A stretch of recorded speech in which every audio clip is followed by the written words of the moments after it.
part of the program will commence very shortly. So if you can sit back down.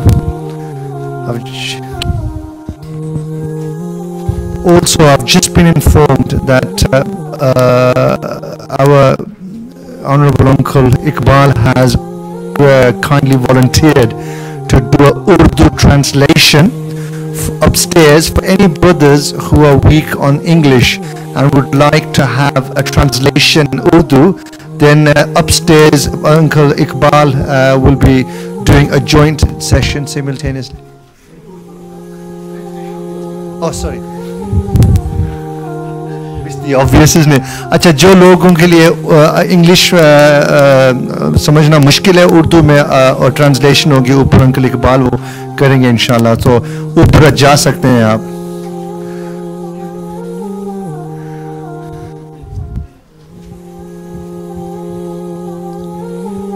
See, they all understood, so they don't really struggle just to understand English. Eh? Okay, I think we're back now. It's my great pleasure to hand you over to Ustaad Qais, who will take you over to the next program of day one. And if I can ask everybody to settle down now and pay attention. I appreciate the day is going on a little bit. You may be a little bit tired, but that's the whole purpose of having a break. Fresh wuzu, stretch your legs so you can wake yourself up. Surely you've had a lot of rest, so you shouldn't be feeling tired. And inshallah, with the information that Brother Ustaad Qais is going to be parting with, it will be requiring full attention, and it will, if it doesn't wake you up because of the richness of the content that he will inshallah share with us. I will hand you over to Ustaad Qais. Jazakallah.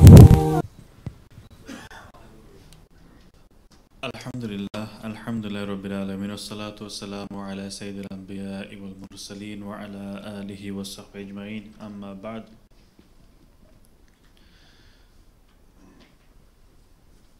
Alhamdulillah, you've all been going through the journey of man, and you also, to more or less to a certain extent, that you've understood hopefully the concept of journey of man, and as well as the mountain diagrams, the journey that one embarks upon to try to achieve the pleasure of Allah subhanahu wa ta'ala.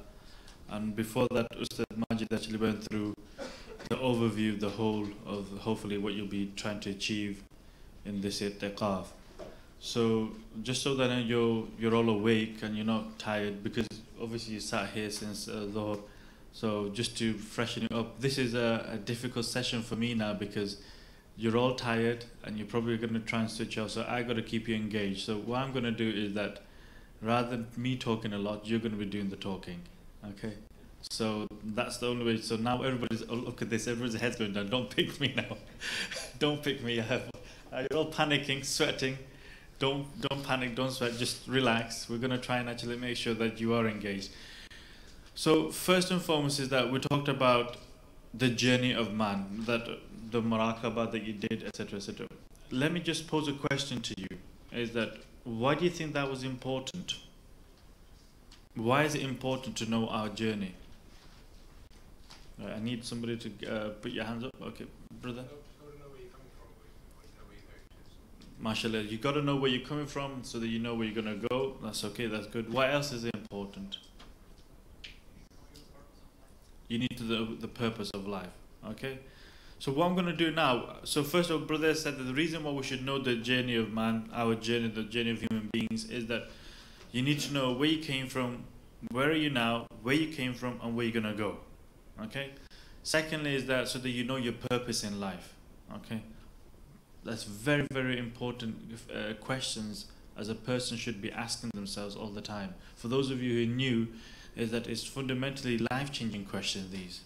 Life-changing, because if you don't know where you came from, if you don't know the current position that you're in now, then if you are stuck and you don't know which way to turn, how will you know which way to go? How will you know which direction to turn? How will you know which path to take it to lead? Like for example, mashallah, our brother here, he did a bicycle tour from all the way from UK to all the way to Saudi Arabia, Makkah, to do Hajj. Now, when he was in his journey, he might have got lost at certain points. He needed to know where. They would have mapped it out exactly where they're going to go, where they're going to stop. This is what we're going to do at this point, and this is what we're going to do at that point. So likewise, life is like this as well. Our life, this transit life that we've got, which is temporal, this temporal life that we have, it is temporal. It must mean that we came from somewhere and we're going to go somewhere. But what's happening is that we think this is it. You might be thinking, Brother Qais, no, the way we are behaving, the way we are living our life, we're thinking this is it. And the reality, it is not. One is the perception that we have, knowing. For example, you know. It's important. The reason why I'm saying this is that, for example, now, who doesn't know there's heaven and hell? Everybody does, don't they? Who doesn't know that they'll be answerable for the deeds that you're doing? Everybody knows. Yes, knowing.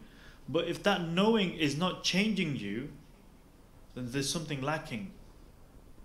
So how will it increase you? How will it make it stronger? That just by that knowing that, yes, I'm going to die. Like Ustaad Ghulam Ali said, is that just by knowing, it's just lip service that we're doing. Yes, Allah exists. Yes, Allah exists. Allah is seeing me. It's just lip service. But to really understand, and to really understand our purpose, to really understand the journey that we're embarked upon, is to really taste, feel, believe, live, and experience. The reason why it's not changing us is because of our certainty. Now, let me just prove a point here. Can you all, if I tell you an exercise book, what's the first thing that comes to your head? Homework. MashaAllah, that's good. Brother did his homework in time all the time, that's why. Okay, so exercise book, brother says homework. What else? Brother, what comes to your head, the first thing? Exercise book, what's the first thing that comes to your head? Pen and pencil, okay. Brother, we were talking, what's the first thing that comes to your head? Writing down, okay, writing down. Brother, what's the first thing that comes to your head? Making notes, okay, good. It means that you have an idea. If I now tell you to describe to me an exercise pad, an exercise book, describe to me. So, brother, describe to me an exercise book. What is an exercise book?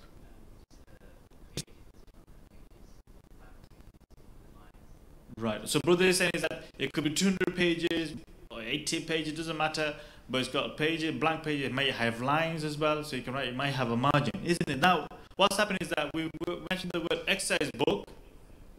Now, if I say, tell me about the exercise book, you can give me a description of the exercise book, isn't it? Yeah? Now I'm showing the exercise book.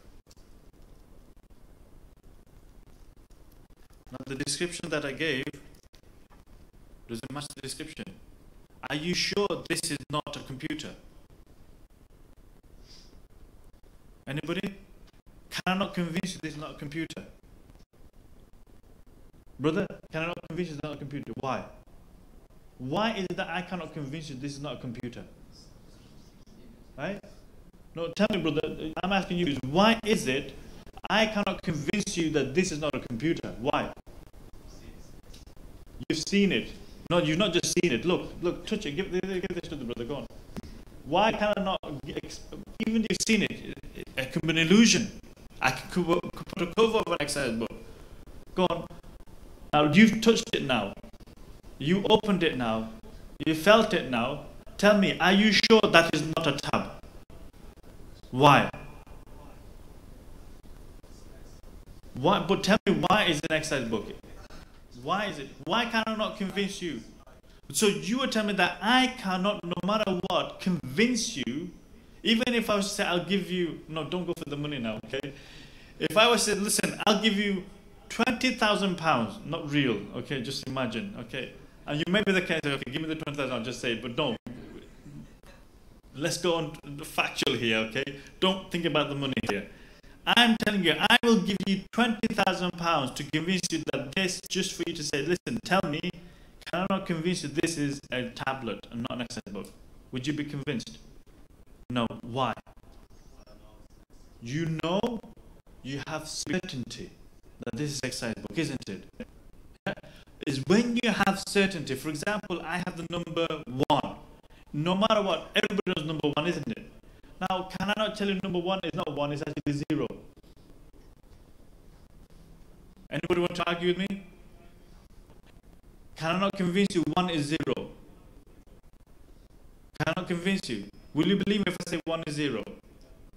No, why? Because you have certainty. You have knowledge of it. You've used number 1. You've counted it. You know what 1 does. 1 and 0, no, they're 2 different digits here. No, 1 cannot be 0 because you have certainty, you have yaqeen. You have full yaqeen that this is it. 1 is 1, is black and white, 0 is 0. This is an exercise book, and this is a tablet. You have knowledge, you have ma'rifah, that is the reason why. And the reason why me and you are lacking in our performance of our deen, the reason why me and you are lacking, are falling short in the way in which we are practicing our deen, is because we are lacking in our certainty. Conviction is not there. It's like a half-hearted thought that yes, there is akhirah. Yes, there is. Yes, belief is there.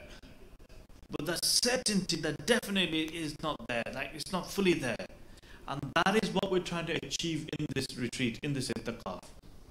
Is that we are hopefully from today, it started yesterday, but in this journey until before you hopefully leave, is that we are hoping and we're praying that you would have reached a level of certainty that from knowing ilm al-yaqeen, it goes to ayn al-yaqeen. You have some experience of it. That is the whole objective we're trying to do here in this itikaf. So that you go from knowing something, knowing about something, so you can actually experience and see yourself to go to ayn al-yaqeen. That's what we're trying to do. Now you might be saying, Brother Qais, are you kidding me? I can't see anything. Be open-hearted, inshallah Aziz. And pray to Allah that you will demonstrate to you how you can, if you follow everything that we say to you. Okay? So hence what we say is that put all your preconceived ideas aside. Gone. Leave it aside. Empty your heart, empty your mind, and just focus on what we're going to give you and what we're going to tell you. Is that clear? Yeah? So now, like I said, is that okay? So we've all understood this bit. Now what I want you to do, you've got your exercise, everybody got pen and paper, right? Yeah? They've all got pen and paper. I want you to do one thing for me, 2 things, sorry. First of all, first thing I want you to write is, what is it that you would like, that you would want in your life? What is it that you want? Anything. You can write anything. One thing that you would want and you would like in your life. Write that down for me. So now don't look at me. Don't look at me. I'm sorry, I'm taken already. I'm married man, so. So write down one thing that you want in your life. Write it down. Literally write it down. Don't just look at me. Write it down. One thing. It could be anything.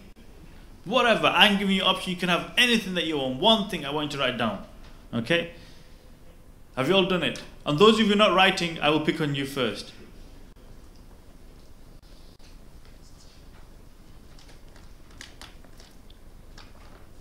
So a lot of you know exactly what you want, mashallah. That's very good. And some of you do not know. So also, participants at home, you can actually do this. So write down what you, one thing that you really, really want, no matter what. I want this. Some people might want a car. Some people might want a mansion. Some people might want the whole world. I don't know. They want this. Now, number 2 is one bad thing that you wish you didn't have. You want to get rid of. One bad thing that you wish you didn't have that you want to get rid of.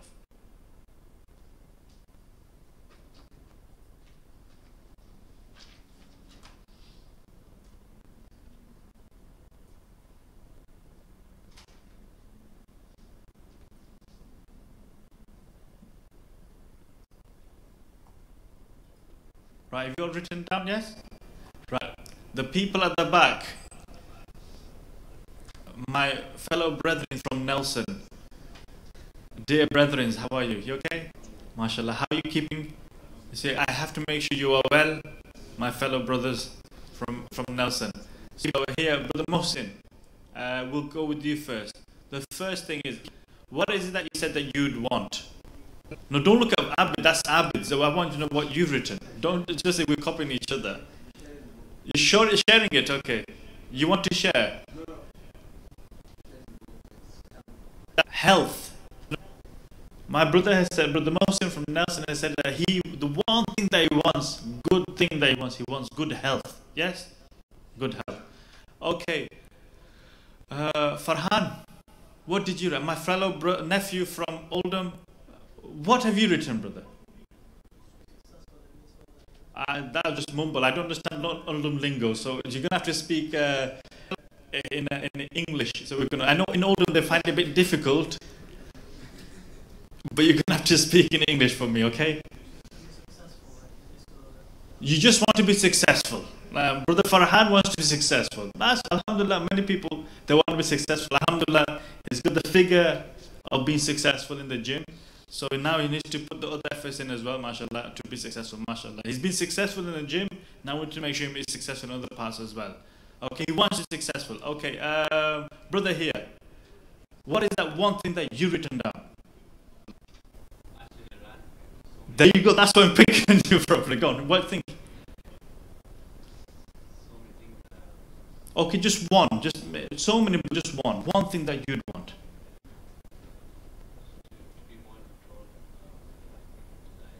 Okay, to be in control of one's desires.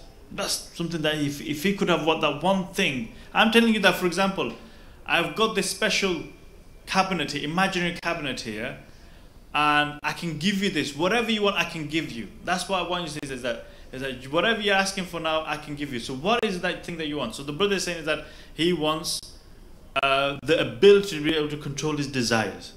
That's one thing. Brother, what would be yours then? What's the one thing that you've written down? Closeness to Allah subhanahu wa ta'ala. MashaAllah, he's put down, he wants the closeness to Allah subhanahu wa ta'ala. Okay, MashaAllah. Brother, what did you write down?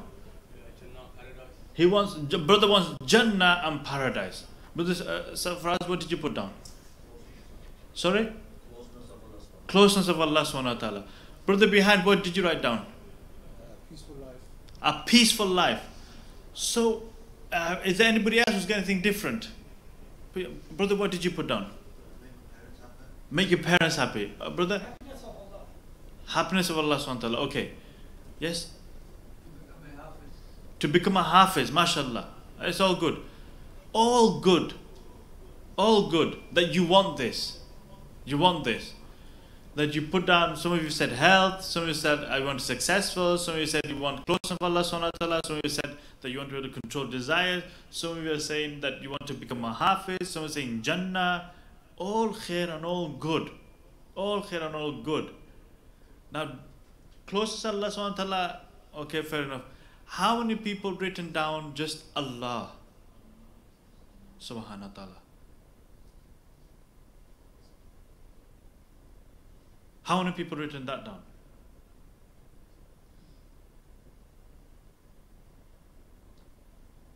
Anybody?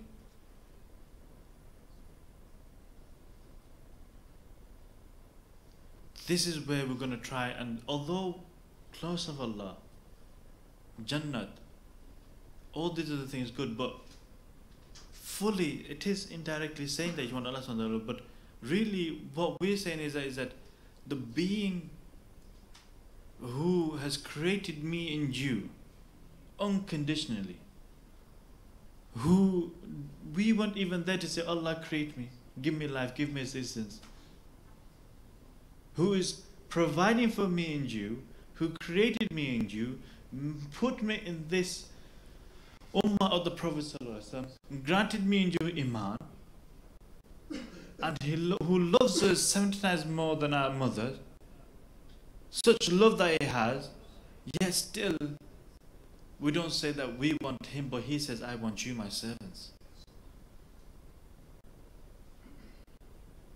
Do you see the difference from our scope of understanding, our scope of how Allah SWT wants us to be and what we actually asking for? Although what you're saying is all good, Jannat is good, close is good, pleasing Allah, control is all going to lead to Allah SWT. But Allah has created me and you unconditionally, we should also want Allah subhanahu wa ta'ala unconditionally. Are you all understand what I'm saying here? Have you all understood? Okay, next one. So are you all clear? Is that, did you see, look, alhamdulillah, we're all here, we're all learning. But look at it, is that if this is our state of understanding and mentality, what do you think the people outside are? How are they going to be? What are they thinking? So now you have a responsibility, like you said, like the brother was saying, Ustaad Shamsher was saying yesterday, is that to become the pillar of mercy, be a source of mercy when you leave, that people should really see that this is the servant of Allah subhanahu wa ta'ala. This is the ummah of the Prophet sallallahu alaihi wasallam, that when you leave from here, that you become a source of mercy to others. That when you speak, when you utter, you become a source of mercy. Now the second thing that I asked you is that bad thing that you want to take away from your life. Now if it's a sin, it doesn't matter. What I'm trying to say is that don't reveal. So who's written down a sin? Just put your hand up that they want to actually eradicate. 1, 2, 3. Anything, if it's not a sin related, then tell me then. The rest. Riaz, what did you write down? Blackhead spots from his face. MashaAllah. My nephew here, he written down, maybe there are many brothers who are in this position as well. No, look, people who suffer from acne and other things, spots, etc. So this is a misery for them sometimes, but it's a test from Allah subhanahu wa ta'ala. Okay? Sometimes they're in misery that why do they get spots, other people don't get spots. It's, believe it or not, there's great wisdom behind it, that you are getting this. Only if you pondered then would know. But let's say, for example, my nephew now, he wants to get rid of the blackhead spots. The blackhead basically is the ingrown spots that comes in your skin. He wants to get rid of that. He wants, if he could get rid of that, he'll be very happy. Then his photo shots that he does, his selfies will be looking even much brighter and better. So, mashallah. But the fakhr, what did you write down? You didn't write down anything. Now you're on the spot now then. You got to tell me. Test in life. If you could get rid of the test in life. Mashallah, that's a good one. That's a good one. So, my brother, what did you write down?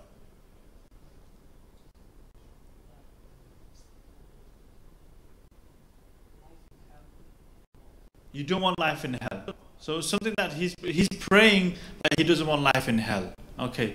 Abid, what did you write down?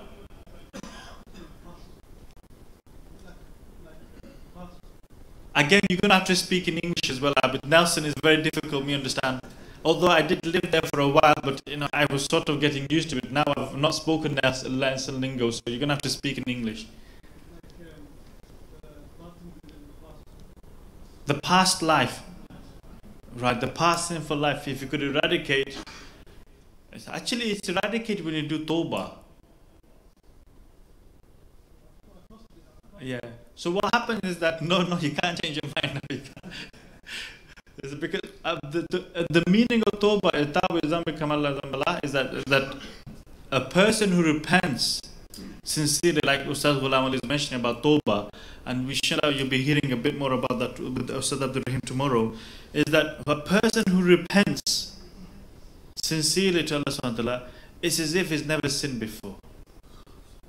So if you want to eradicate the past, that's the purification of the past when you do tawbah. Your whole past life, blank, beautiful.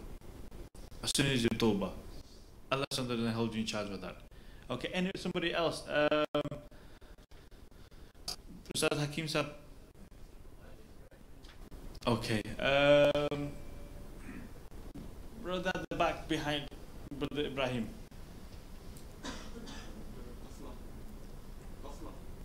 Afla. Ghafla. Okay. Ghafla. Heedlessness. He wants to get rid of heedlessness. Brother at the back behind Ibrahim. Yes. Evil thoughts. Evil thoughts. He wants to get rid of evil thoughts. Brother in the jumper there, New York. Wa alaikum salam. Quit smoking. Quit smoke. Okay. Inshallah. Okay. Yeah. Okay. Muslim, what did you write down? Laziness. Okay. So we've got variance here of different things again. Okay. Variance of things. Ultimately, what we're saying is that who has actually written down this to displease Allah subhanahu wa ta'ala? I was thinking about it, but I didn't write it down. Okay. One is, I want Allah, and if there's one thing that I can eradicate is to displease Allah. Because if you can, irrespective of sin, we will always sin. We're son of Adam.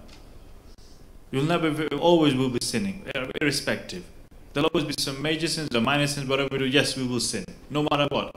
We're not the angel that will never commit a sin, nor with the devil that we're cursed. We're human beings. Son of Adam, we're human beings, and we will err, we will make mistakes. But if you could eradicate displeasing Allah subhanahu wa ta'ala, what does that leave you? Pleasing Allah subhanahu wa ta'ala. So it's a hope, it's a wish that you can actually try to get. So this was just basically a breakup, just so that you don't feel tired and so you're awake. Are you on tune with me now? Yes? Yes, that was just a breakup. Now let's get back to the thing we're supposed to discuss now.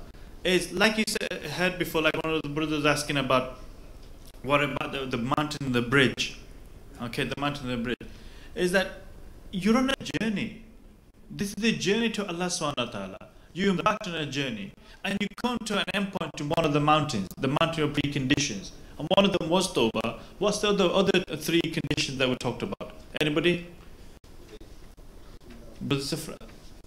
Fiqh was one of them. Brother, what's the other? Repentance, Tawbah, one more. Brother, one more. Not jihad. No, but this is... Oh my gosh. MashaAllah. Do it enough? Yes, very good, okay? Another element of jihad, yes. Mean that striving, mujahada, okay? Mujahada, it just comes from the same word, don't worry. So mujahada, striving, we've got fiqh, we've got aqidah, we've got tawbah, we've got, and these are four conditions that you need on the journey. And the exemplification of that analogy was that mountain. So if you studied your hadith, or your fiqh, if you studied your aqidah, yes, alhamdulillah, got there.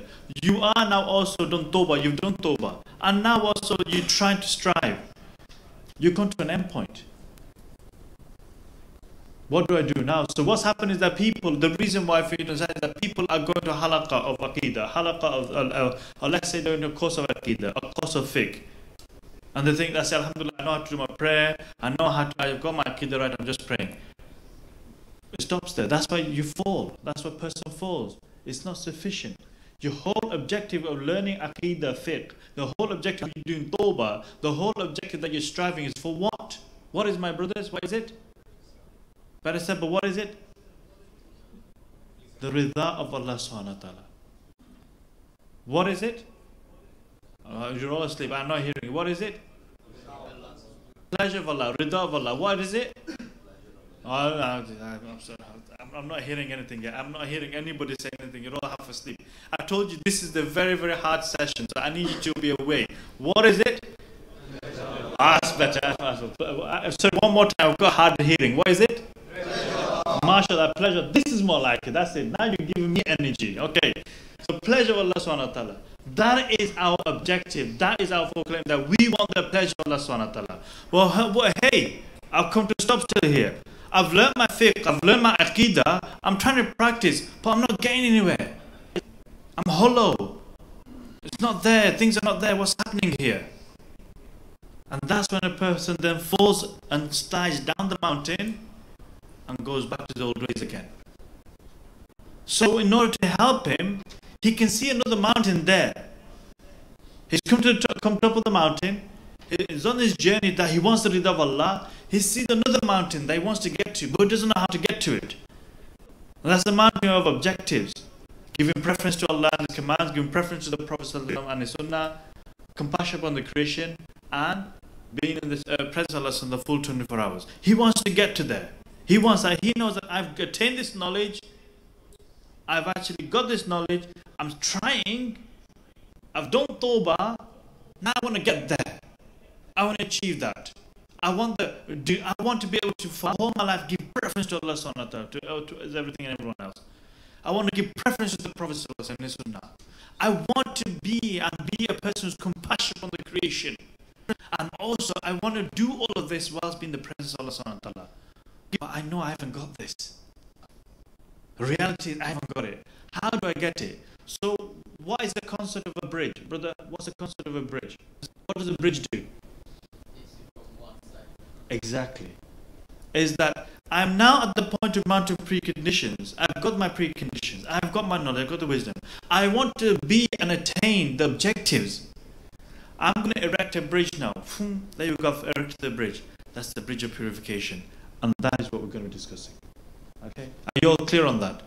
So it's going to, what you're doing now, what we're going to be doing as well, let's just be clear, is that normally at the time of Asr, after Asr, our program schedule is that you are going to be learning your fiqh. You are going to be learning your aqidah. So you started. You would have already done your tawbah. You should be doing that regularly anyway. You're doing your tawbah. And you are striving, you're trying now, because you comforted the God, you want the pleasure of Allah subhanahu wa ta'ala. That's your goal, that's your aim. That's what you want. Now you're doing that. So we've got the preconditions, we're nearly there. We're there now, we've got the preconditions. Now we need to know how we can embark. We need that bridge. What is that bridge? How do I actually connect it to the 4 objectives? How can I do this? And also is that, how is it that I can then also increase my yaqeen? How can I go from knowing to seeing? How can I go from here to the heavenly worlds and heavenly kingdoms? And this is what we're going to be discussing about this. These are prerequisites. You know the 4 pillars that Ustaad Miah just showed? The pillar of purification. We're going to be going through that, the first pillar. So are you all clear roughly of what we're going to be discussing now? Are you clear on that? Is everybody clear? Show me a shake of heads. Yes? Are we all clear? If you're shaking your head, that means you're awake. If you're not shaking your head, I have to wake you up. Yes? That's good. Hakim says awake. Alhamdulillah, he's awake. He's awake. He's shaking his head. He's awake. Alhamdulillah. Let's move on. First and foremost, I'm just going to quickly skip through this now. Right. Who are you? Inshallah, I think Ustad Abdul Rahim is going to be doing this tomorrow anyway. Quickly, who are you? Brother, who are you? Servant of Allah subhanahu wa ta'ala. Okay. Brother, who are you?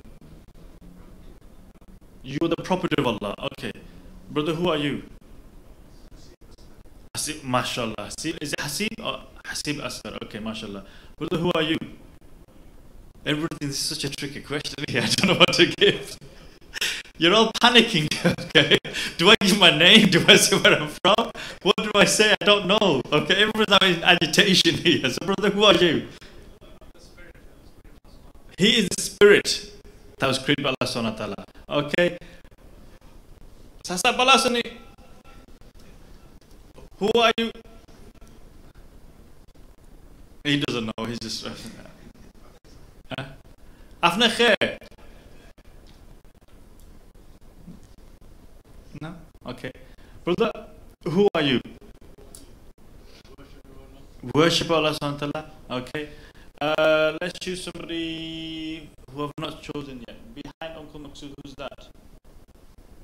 So look at he's hiding. He's literally hiding behind Uncle Maqsood. So I don't even see. Now Uncle Maqsood just moved to the left.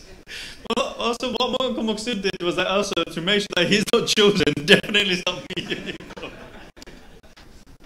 So, brother, who are you? Servant of Allah. Okay, everybody's saying servant of Allah. Okay, who is a servant of Allah? What is it? Servant of Allah is easy to say. But what does the servant of Allah consist of? Obeys His commands.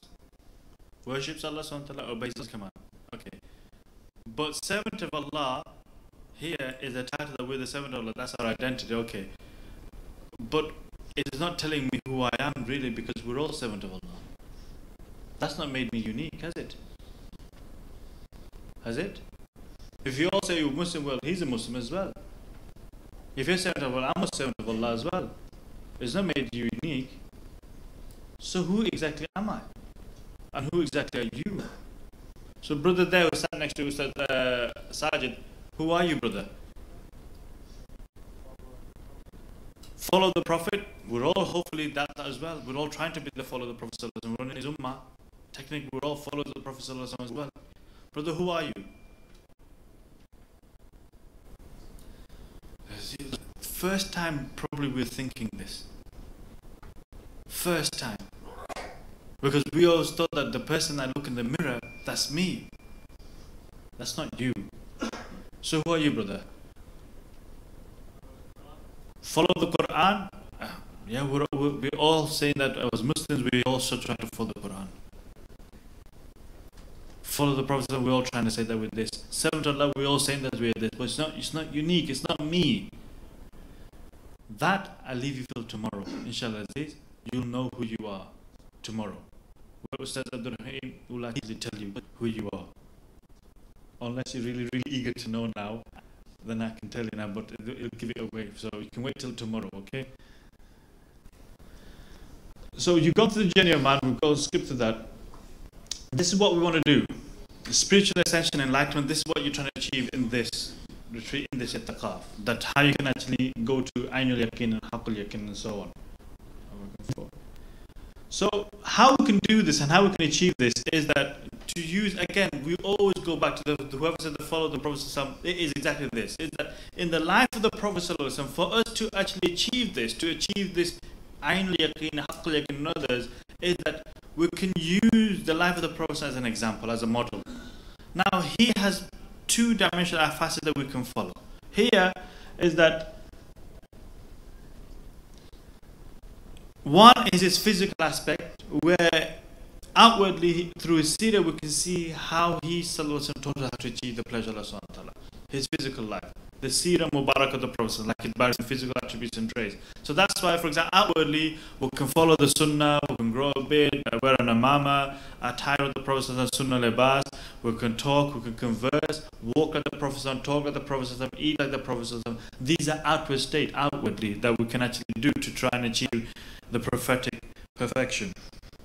Then there is the inner, the spiritual aspect of the Prophet ﷺ.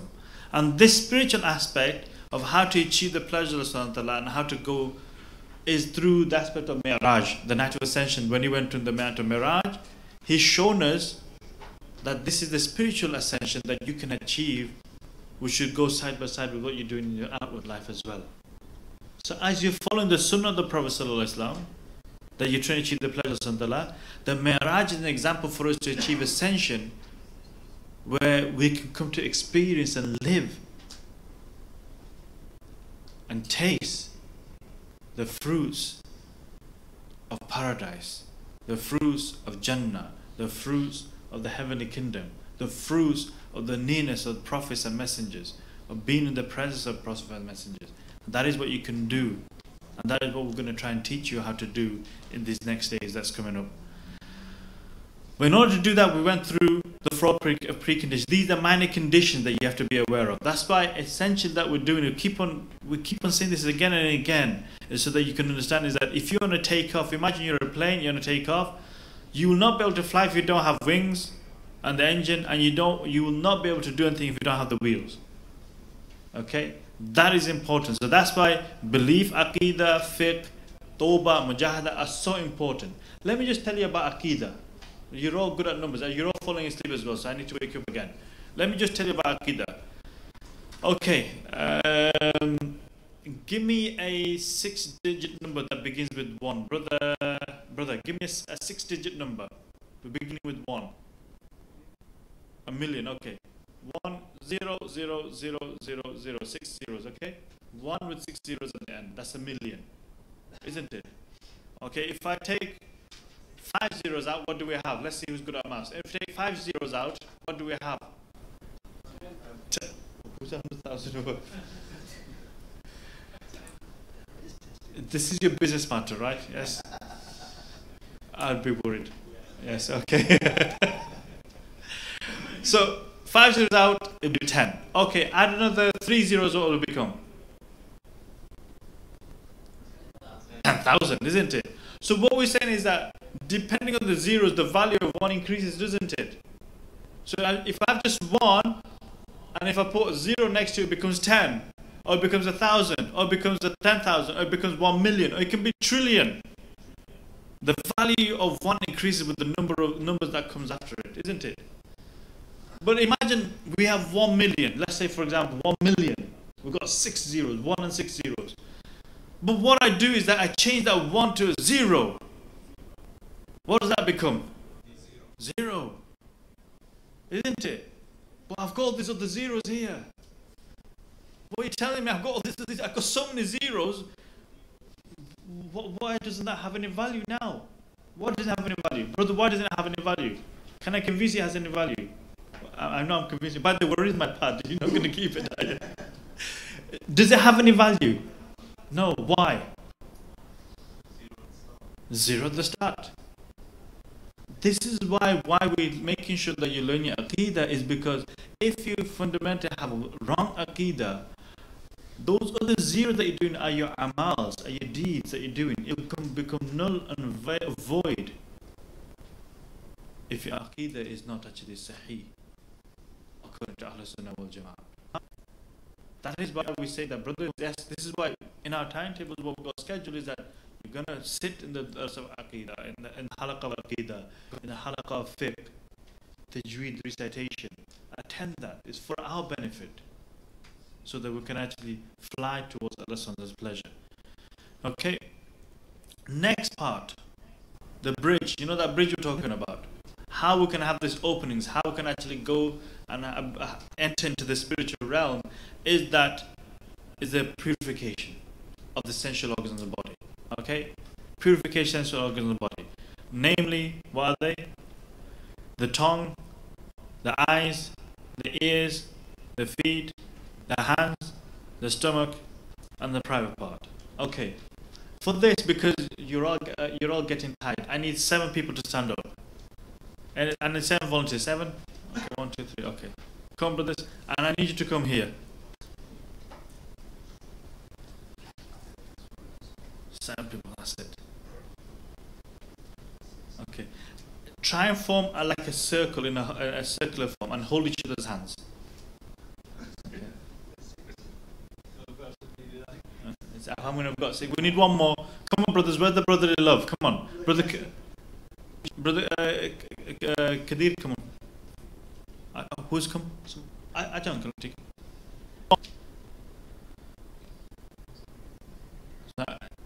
Right. So what we're imagining now, we're seeing is that this is our organs of the body. Okay? And what they've got inside is a valuable treasure. Valuable treasure inside. And they're guards of it. They're guards of that treasure. Now what's happened is that I need, just pretend you're not this, you could be, I need a thief. Pretend I'm saying you're not this, okay? Please don't take offense. I just need somebody to pretend to be a thief, okay? I'm sorry, Majid, they've said it. He's dressed in black as well. He's dressed in, come on, barrister, we need to have you now. Okay. We love and respect Ustad Majid. He's just pretending here he's not this. Even though he's dressed in black, he's not this, okay? Please. I can assure you he's not this, and please do not take any offense. Right. Now what's happening is that, can you all lock your hands, please? Now Ustad Majid, try to get in. Don't force yourself. Don't be clever and go underneath, okay? Okay. No, he can't get in, can he? Can he try the other way? Can he get in? Try another one. Another.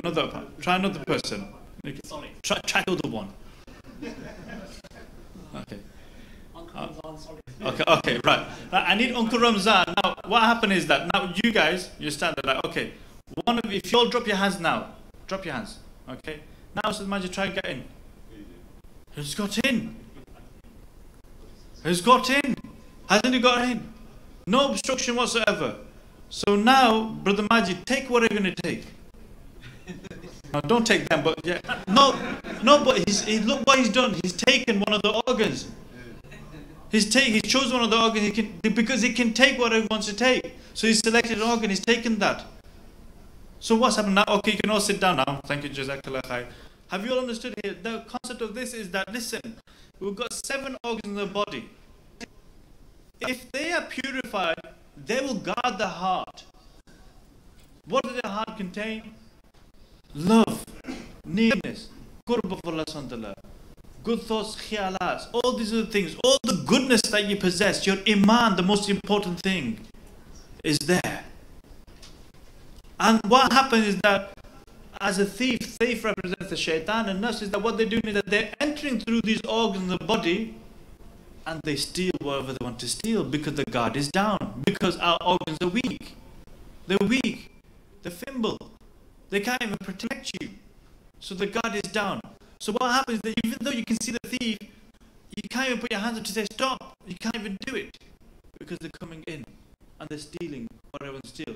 And sometimes what happens, you know, we say, now we shouldn't say this, that person's really shaitanic. Isn't it? You shouldn't say this. Very shaitanic. In other words, his acts that he's doing is very shaitanic. In other words, is that that person, shaitan has taken over that person. He's taken over that organ. That's why his zaban is so filthy. That's why his hands are so filthy. That's why his eyes are so filthy. That's why his feet is filthy. Because he is possessed, the devil has taken over the organs of the body. His mind's possessed. The devil's taken over the mind. His heart is possessed. That's why he's got evil traits all over, and all he does is just evil coming out. So because why? We've let him in. We've let the devil in. We've left nafs in to take over. So what do we need to do? We need to erect barriers. We need to be able to control and be monitoring what's coming in and what's going out. We should be allowing only good to come in and evil to get out, no matter what. That's what we should be doing. So what we're saying is that, listen, these are the desires. This is your heart. These are the sins that you commit. And that thief is like those sins that you commit that enter. The Prophet says, whoever commits a sin with any of the on the body, whoever commits a sin, a black spot enters the heart. I don't know if I got, no, I haven't got it. A black spot enters the heart. And if that person doesn't do tawbah and repent and refrain from the sin, what will happen? That spots get bigger and bigger and bigger until it covers the whole heart. So imagine that's through one organ of the body. Imagine, for example, through the tongue. Here you go, black spot comes, that's it. What will happen is that if I'm also committing sins with the ears, another black spot. If I'm also committing sins with the hands, another black spot. If through all these organs of the body I'm committing sin, what is happening to your heart? My dear brothers and elders, what's happening? It's just darkness. So is it no wonder that when we stand for Taraweeh, there's no lightness there? It's a burden. Is it no wonder that when we ask the brother pray, he doesn't want to pray? Is it no wonder that you ask him to recite, he doesn't want to recite? Is it no wonder that you say to him, brother, come and sit in this gathering? He doesn't want to sit in the gathering because it's corrupt. There's darkness there. But what happens? Come Jummah day. Jummah day comes. Even though his body is corrupt, he has that little bit of energy, make that sincere intention. What does he do? He goes to the masjid. Now you tell me, you are living experience of yourself. How do you feel on that Jummah day that you've gone to the masjid, you offered the Jummah and you come out? How do you feel? Brother, how do you feel? Good. How do you feel? Blessed. How do you feel, brother? How do you feel? Yeah.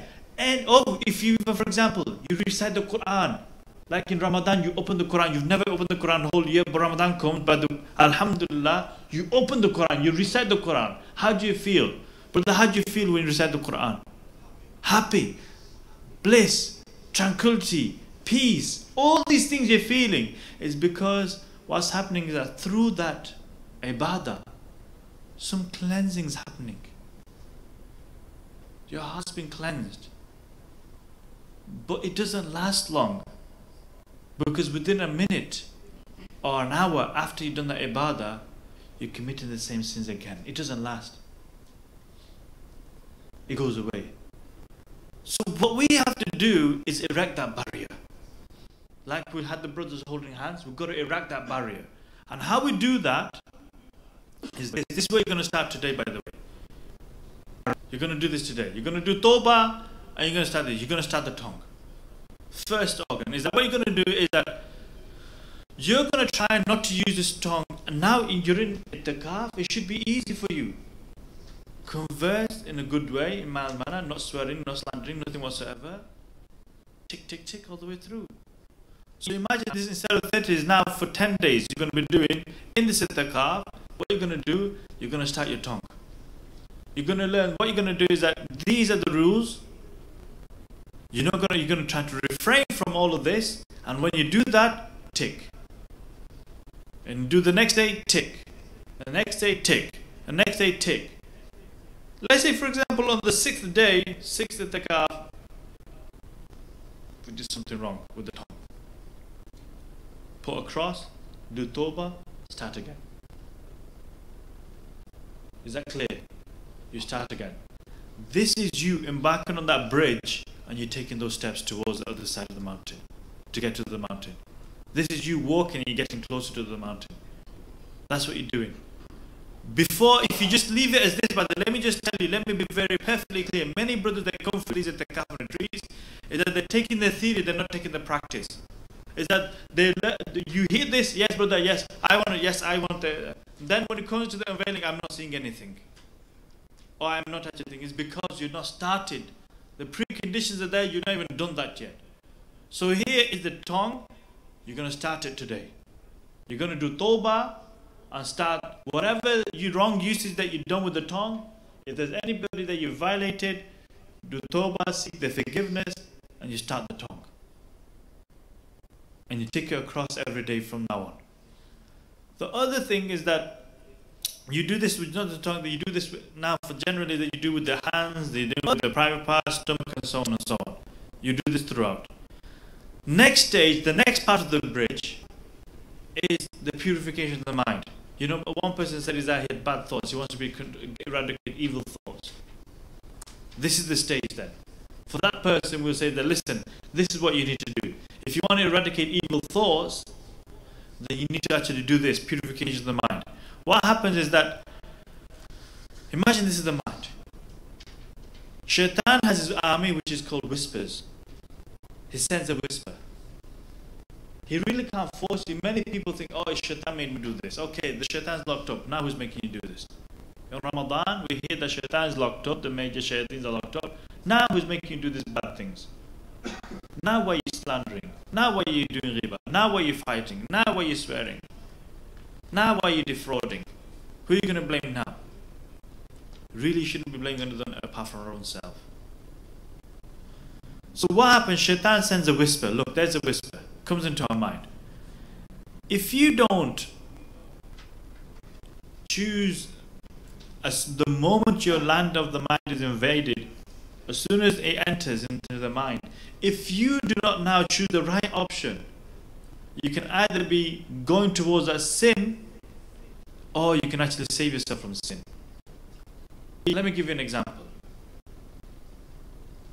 An example is, there are £10,000. There are £10,000 lying in a safe, which you have the access to. Which you have the access. You got the code to the safe. You made a pact. No one's going to touch that. You made a deal. No one's going to touch that. I'm just giving you an example. But what happens? Thought comes. Go and open it up. No one will know. Thought is going to shut down, but the thought. You got access. No one will know. You're clever. You're very clever.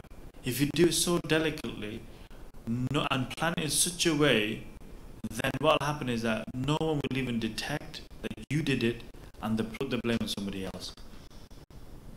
This is what, you know, when people plan murders and people plan these sort of things, this is how it starts really. A whisper. Now what's happening is that, okay, you think, astaghfirullah, you seek refuge, and no. What happens is you think, yeah, let's think about it. How can I do this? What would the ways I do it? So he does research.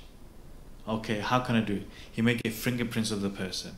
He may try to think of avenues in which he can actually put the blame on somebody else, or make it look as if something else, so that the blame will never come upon him and nobody will ever suspect him. So he goes into planning. He plans, I'm going to do this, fingerprints of this, make sure I have an alibi, make sure I know I'm there, make sure I'm thinking there, and then execute it. Night comes, he's planned everything, he's ready, and then what happened? He executes. So what's happened is that that thought, that whisper of stealing that money grows and grows and grows until he's planned it all out. The mind just says, right, execute then. Go and do it. I have no power now to stop you. You go and do it. So then the mind is like the governor of the body, is that it tells the organs, hands do this, feet do that, eyes do this, ears do that, go and do it. Tells the organ to go and do this because it has no control. It's been overwhelmed. So what happens? It's indulging that sin of, right, okay, I'm going to steal that money. It has stolen it. Putting all the plans aside, he's actually put everything in place so that nobody detects that he's actually stolen, but he's stolen the money. He's in darkness. Now, what happened is that if I was to tell you, brother, okay, Farhan, this is not a hard question, okay? It's quite an easy one. What's easier to take out, a spark or a fire?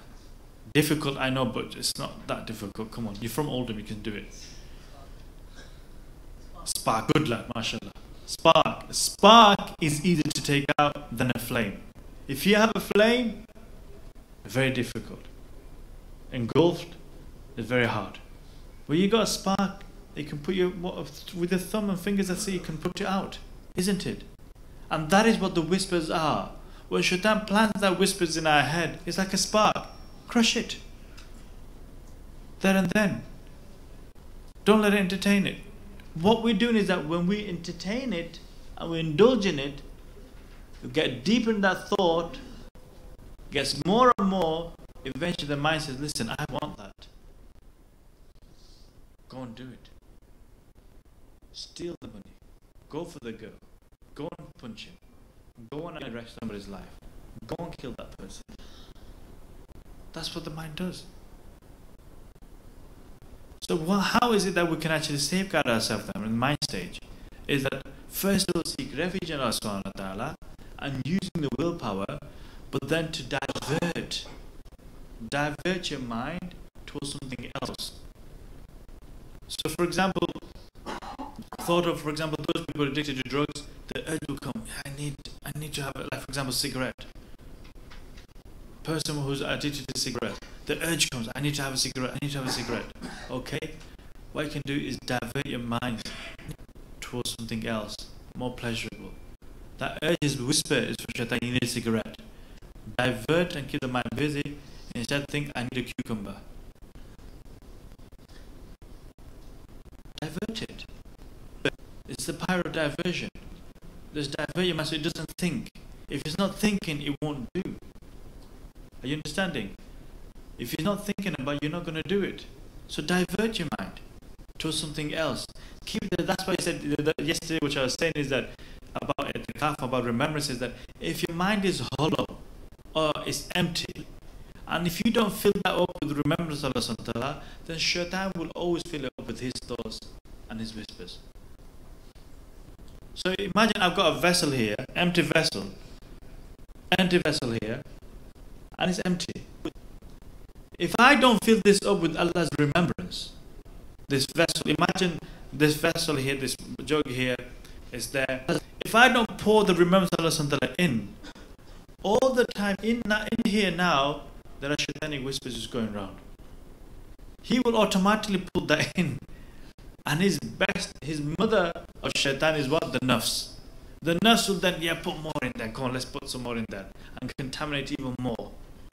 Nafs and shaitan combine together and fill that mind up. But if that mind is filled with Allah's remembrance, it's full. What happens when we pour water in a jug or a cup, it fills? What happens if we put more in? What happens? It spills out. It's saying, I haven't got space for you, I'm sorry, I'm full. So if your mind is filled with Allah's remembrance, the whispers don't have time to actually even penetrate through. Because your mind is full. So what you do, seek refuge in Allah subhanahu wa ta'ala, use your willpower to refrain. And look, there's a spark, you crush it, goes away. Eventually what happens is, whispers tries to enter, it will not enter, it bounces off. Using this technique. It bounces off, it bounces off. Eventually, if nothing evil is coming inside, and you start to cultivate the remembrance of Allah, the reflection, the pondering, who is Allah, His greatness, His majesty, His love, about Akhirah, about the Prophet ﷺ, grows more and more, your mind becomes enlightened. You know what happens, even you can even feel it. Look, if I was to tell you, listen to me, I know you're tired, yeah? Is that, 30 seconds, we're going to time it, 30 seconds. Somebody put a timer of 30 seconds. Okay, or in fact, a minute, we'll go a minute. What we're going to do is that I want you to do this thing called emptying the mind. Okay? So imagine your mind is full of darkness now, and imagine just this darkness is just, you've given everything up and it's releasing, going out of your head, is going out of your head and it's emptying all that energy. So close your eyes in 3, 2, 1. Close your eyes now. And imagine this darkness in your mind is leaving you. It's whichever way it's leaving you, from your forehead, from your head, it's leaving you. All darkness. Darkness is leaving you. It's leaving. It's going. All the darkness. Evil thoughts of women, evil thoughts of lust, of desires, of money. All these things is leaving you. It's going.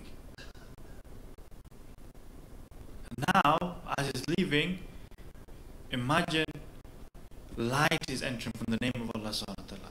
Even if you can't see the name, just pretend that and imagine that light is entering their mind. Don't worry about the name, just imagine from Allah subhanahu wa ta'ala's name, light is entering their mind. And your mind is becoming enlightened with light, nur. Stop.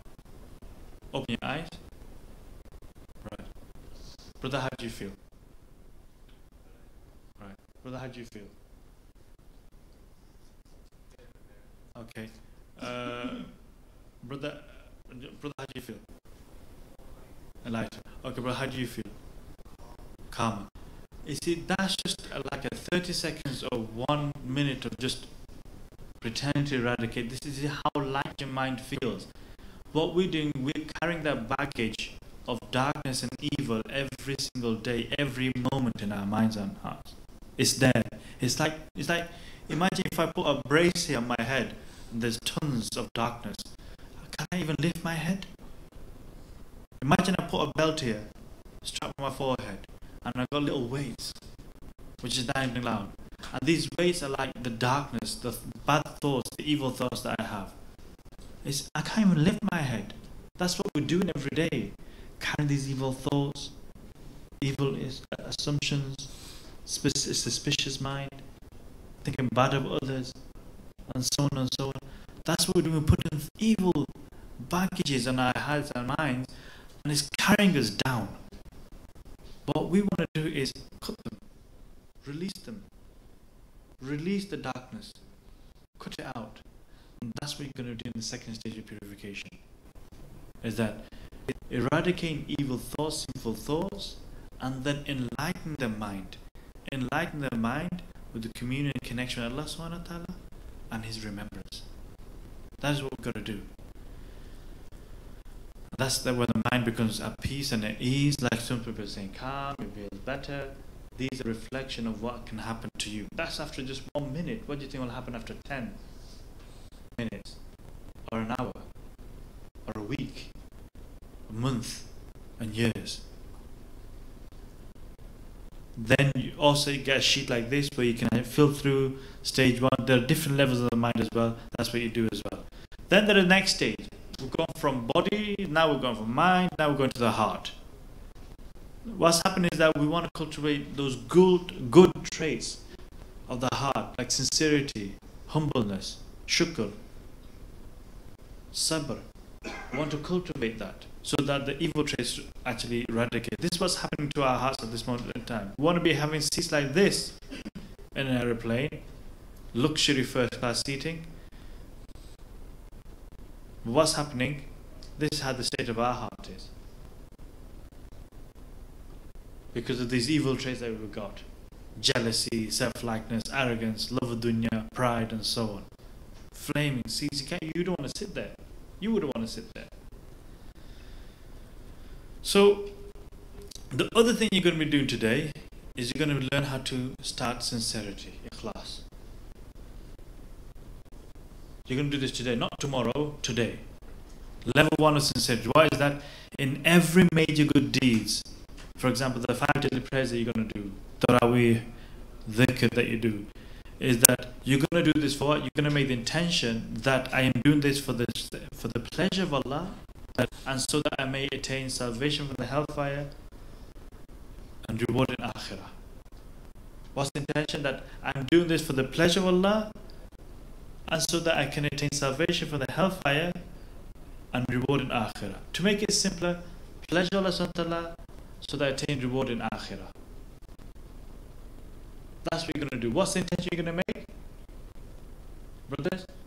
Let's see if you've remembered what's the intention you're going to make with every single major activity that you do. For example, you're going to be sitting, you're going to be doing Asr Salah. What are you going to be doing there when you're doing the Salah? What are you going to think? First thing you're going to do, I'm going to do it for the pleasure of Allah, so that I get reward in the akhirah. What are you going to be doing it for? Again, you're falling asleep. I'm not hearing about that. I am quite old now, as you can see. Many people accuse me of not being old. I am actually very old, okay? Just because they see this white beard, black beard, there you go. It's actually quite white underneath. He's not seeing it, that's all. Is that I'm actually quite old, and I'm actually quite hard of hearing as well. So you have to speak up. So what is it you're going to do? What's the intention? Is that it? What else? So that I can reward in the akhirah. Pleasure of Allah, so that I can reward in the akhirah. That's what you're going to do it for. So before you do namaz, you're going to do this. Okay, what are you going to do? Before you do the namaz, as you're about to start, I'm doing this for the pleasure of Allah subhanahu wa ta'ala, so I may reward in the akhirah. During the salah, you're going to remind yourself again that I'm doing this for the pleasure of Allah subhanahu wa ta'ala, so that I may attain reward in the akhirah. As soon as you finish the salah, what did you do it for? I did it for the pleasure of Allah subhanahu wa ta'ala, so I can get reward in the akhirah. That's ikhlas. Checking your level of ikhlas at the beginning, the middle, and the end with all major activities that you do. Whether it's tilawat of the Quran, the dhikr that you're doing, the taraweeh, the salah, 5 daily prayers, even in the sitting. What is that here for? I'm doing for the pleasure of Allah subhanahu wa ta'ala, so I may reward in the akhirah. Whilst in the middle, I'm doing this for the pleasure, so I can take a reward in the akhirah. At the end, I'm doing for the pleasure of Allah, so they may reward in the akhirah. Remember this always. That's what you're going to do today. You're going to do the tongue sheet. You're going to do the sincerity sheet. That's what you're going to do. So now, what we're doing is, I'm not going to go through we've gone through the first stage. We explained in detail in the first stage. We're staying in detail in the second stage. We talked about the third. We talked about the fourth. Just briefly about the fourth is about enlightenment. We're not going to go into that really. What's happened is that, that going back to the mountain diagram again, is that this bridge now you've actually crossed, and you've reached the mountain of 4 objectives. So what's happening is that if you do this, if you start the course of purification, in the ascension, the Mi'raj, which you're going to, hopefully Ustad Abdul Rahim is going to explain tomorrow as well. Is Ustad Majid doing it? Is Abdul Rahim doing the Mi'raj?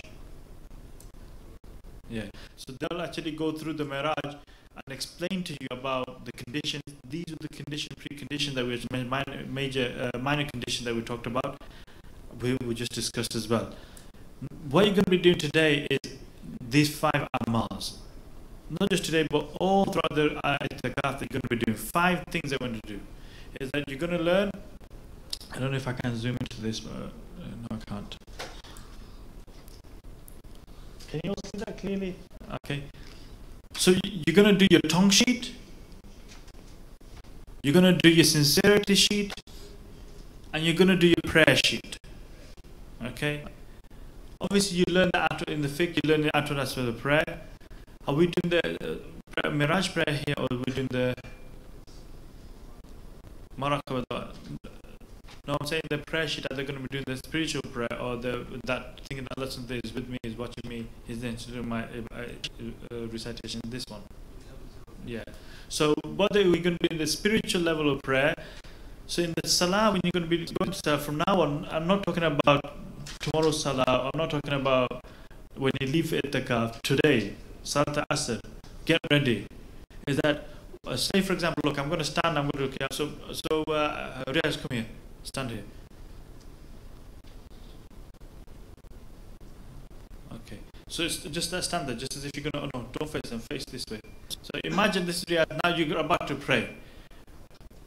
We talked about intention, niyat, and also we talked about making sure that you have sincerity. So as you're going to start, you're going to make the intention and you imagine that I'm going to do this for pleasure Allah subhanahu wa ta'ala, so that may get reward in the akhirah. Okay, that's what you're going to do. That's his beginning. So he's going to say Allah. So just imagine you say Allahu Akbar. He says Allahu Akbar. Come on, say Allahu Akbar. You just pretend you say Allahu Akbar and then that's it. At least demonstrate it. Allah, that's okay. Now you've done Allahu Akbar. Now he's going to recite Sana, Surah Fatiha, or he's reading behind the Imam, whatever. What you're going to do now is that think that Allah SWT is with me, Allah SWT is seeing me, Allah SWT is listening to my recitation. What are you going to think? Allah SWT is with me, Allah SWT is seeing me, Allah SWT is listening to my recitation. Just once in the standing position. Then he's going to go into ruku now. He's going to Subhana Rabbil Azim, Subhana Rabbil Azim, Subhana Rabbil Azim 3 times. Then in that duration, as you're saying Subhana Rabbil Azim, you're going to think Allah SWT is with me, Allah SWT is seeing me, Allah SWT is listening to my tasbih and recitation.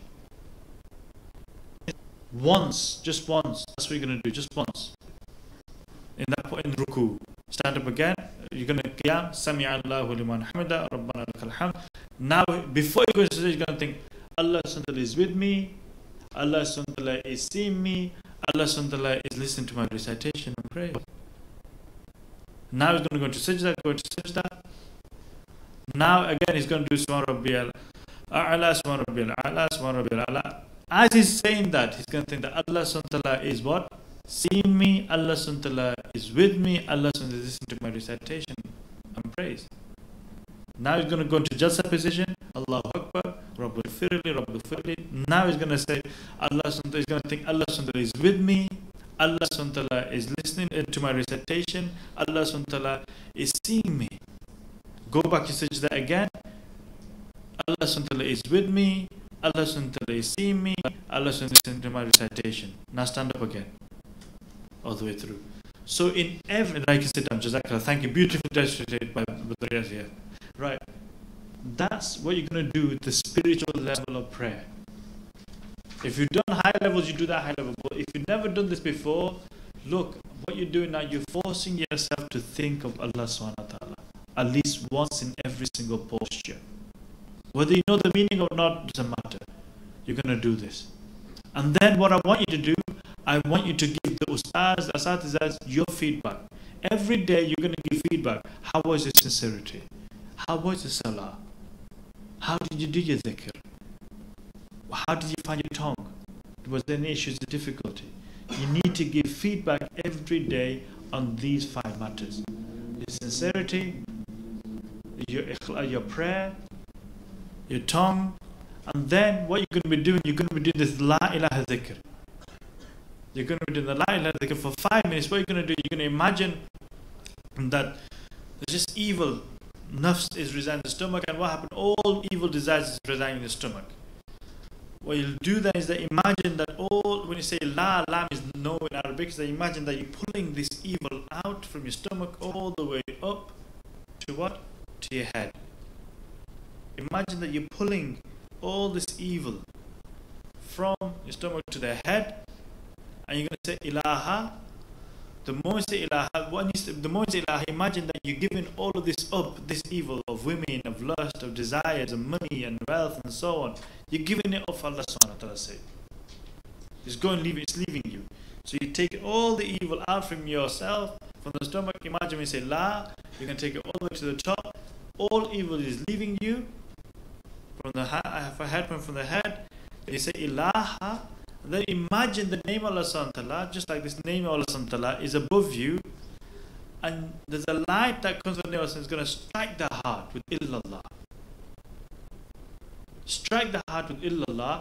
And what he's saying that is that accept Allah, that when the light hits the heart, imagine that all evil, anything which is other than Allah subhanahu wa ta'ala, any love other than Allah subhanahu wa ta'ala and His Messenger, anything else is leaving your heart. So love of women, of fame, of name, etc., all of them is leaving, is going. Family, brothers, everything. Now you just put Allah subhanahu wa ta'ala in your heart. That's all you want. Eradicate everything other than Allah subhanahu wa ta'ala.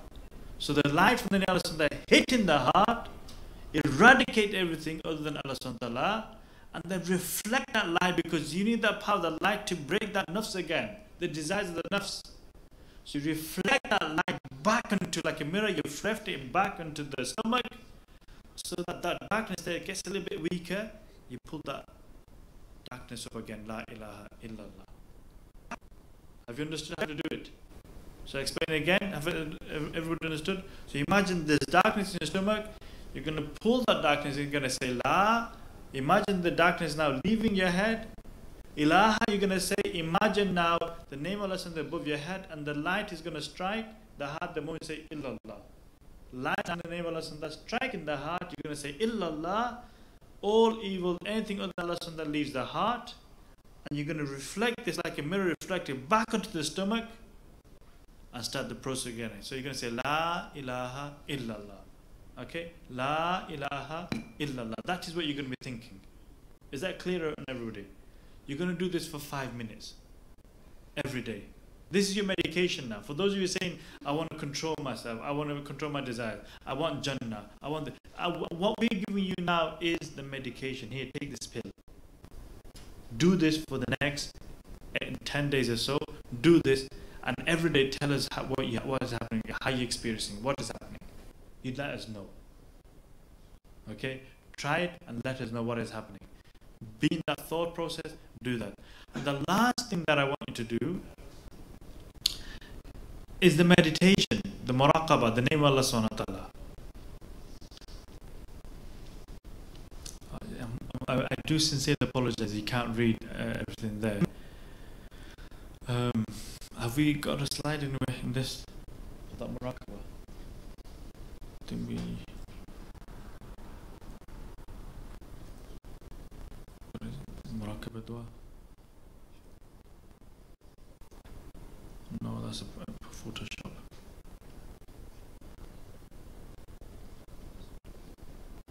Huh? That's Photoshop. Is it finished? No, that's something else.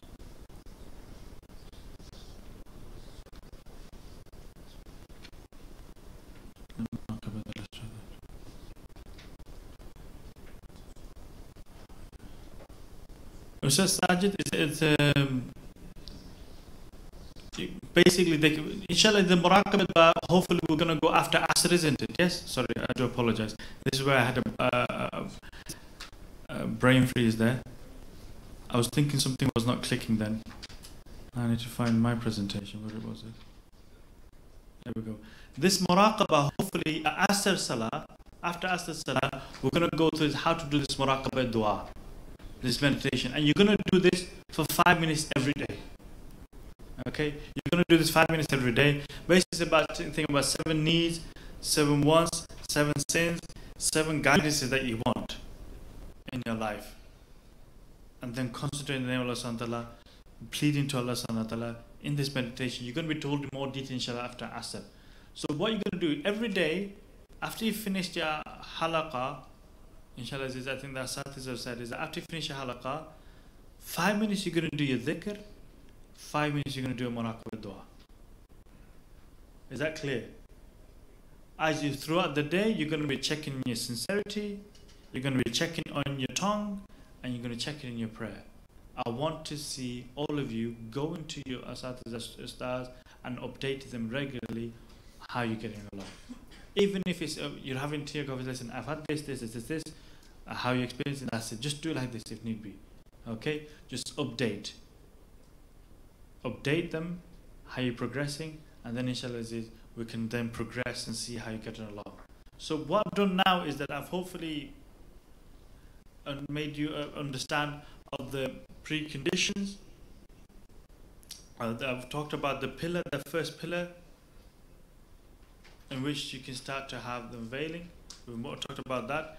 We talked about the difference between how to attain certainty. We talked what is certainty. We talked about how we can actually achieve that to a certain extent. That what is yaqeen and what is the difference between knowledge and yaqeen and how to actually get certain to that. We've also talked about the stage of purification, the preconditions, as well as the stages of purification, the essential organs of the body, the mind, the heart, as well as enlightenment. And we've also talked about today now is that the 5 amals that you're going to do. The 5 amals being, you're going to do the dhikr, you're going to do muraqabah, you're going to do the prayer sheet, you're going to do ikhlas, and you're going to do your tongue, and making sure you can bring your tongue.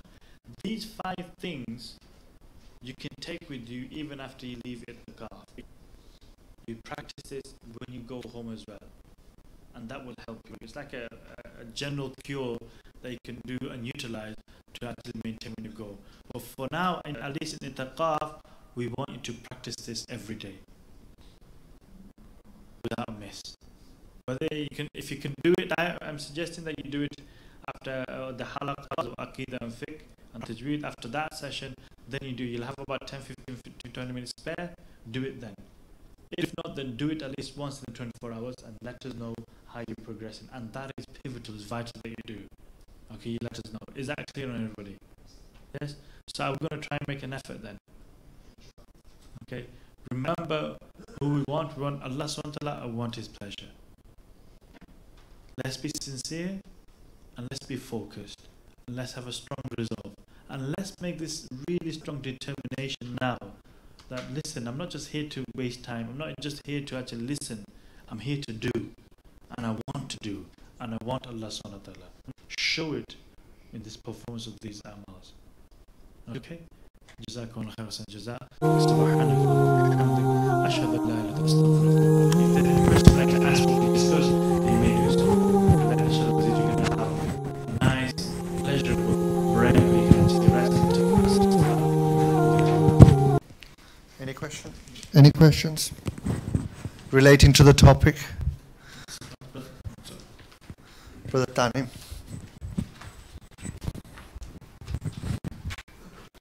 My question is relating to the purification of the mind, and maybe a very basic question, so forgive me.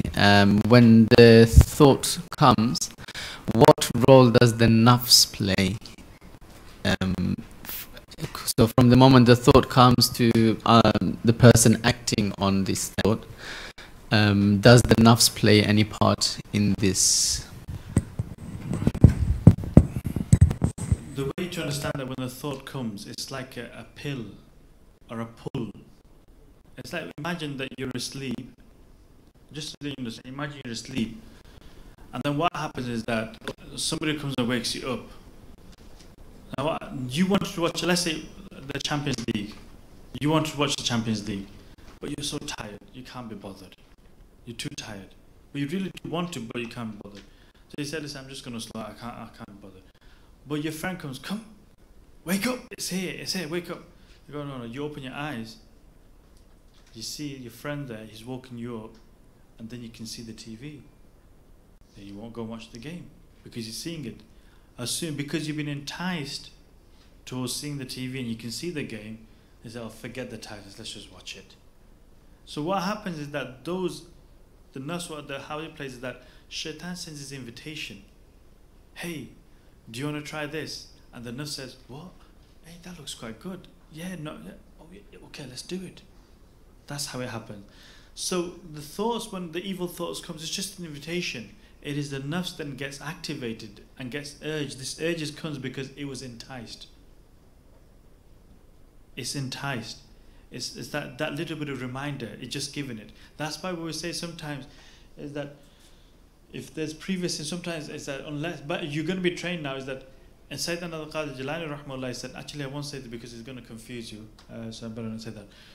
What we're saying is that if you are now thinking of, if you don't know, if you don't have a guide, let's just put it this, if you don't have a trained teacher who can teach you how to, because one thing that you shouldn't do, you shouldn't actually think about past sins and take pleasure from it. For example, you know, people say, oh, there's this girl I used to like, oh, she's so beautiful, she's so pretty. You're taking pleasure in that. Sayyidina al-Qadr Jilani said, if you do this, you're going to fall back to that again, to the nearest effect. You're going to go back towards that way. You know, if you've tried to change your life, and you think, my life was so much easier when I was doing this, defrauding this and doing that. I had these Beamers, I had these Mercs, I had all the women there, what a life.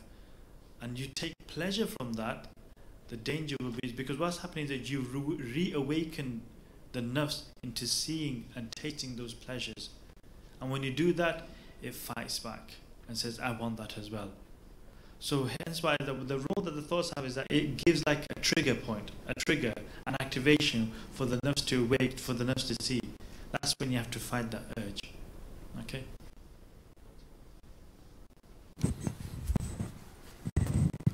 Bismillah ar-Rahman ar-Rahim. Just for clarity, in our salah postures, to think about Allah subhanahu wa ta'ala hearing, seeing and with us, it is merely with the thought and not with our tongue. Yes, that's right. This is with the thought. You don't say with them because you're doing the tasbih. That's why you say Allah subhanahu wa ta'ala is listening to my dhikr. If you're saying Allah subhanahu wa ta'ala is with me, is watching me, seeing me, you're doing something else. This is a thought process. Okay? You don't say it, you think. You think that Allah subhanahu wa ta'ala is with me, Allah subhanahu wa ta'ala is seeing me, Allah subhanahu wa ta'ala is listening to my recitation. So if you're saying Allah subhanahu wa ta'ala is listening to my recitation and you're not reciting, then you're not doing the recitation. Okay? Brother Safrasi, you had a question? Sheets, inshallah, the booklet will be given to you at Maghrib. For now, just make, I think the booklet will be here at Maghrib time, and the cards will be given at then. Just for now, just make a, is there a sheet there? Oh, there is a sheet inside the pack. Sorry, there is a sheet in the pack. Is there other sheet there as well? Just the tongue. So at least you got the tongue. Just make a note, mental note about the prayer and about the ikhlas. Okay. It's what I want to know is now is everybody clear of the 5 amals? What to do? Is everybody clear? How to perform the dhikr? How to muraqabah? Actually, in more detail, you'll know after asr. Is everybody clear on the tongue? Everybody clear on the sincerity? Is everybody clear on the prayer? Is there anything you need to ask me now regarding those things? Because this is the thing that you have to do now. If I've not made it clear, I've not done my job. So you need to tell me, but the Qais, no, I'm not clear here. You need to explain this further. Yes, brother. Ikhlas. No, the sincerity is what? I am doing this for the pleasure of Allah subhanahu wa ta'ala and reward in akhirah. Okay? I am doing this for the pleasure of Allah subhanahu wa ta'ala for reward in akhirah. That is the intention you're going to do at the beginning, the middle and the end. Okay? Okay, Jazakallah. I think that's it for this session. I'd like to thank our Ustad Imam Qais. Imam Qais, most of you probably don't know, is also an Imam in a masjid in Manchester, and a Khatib.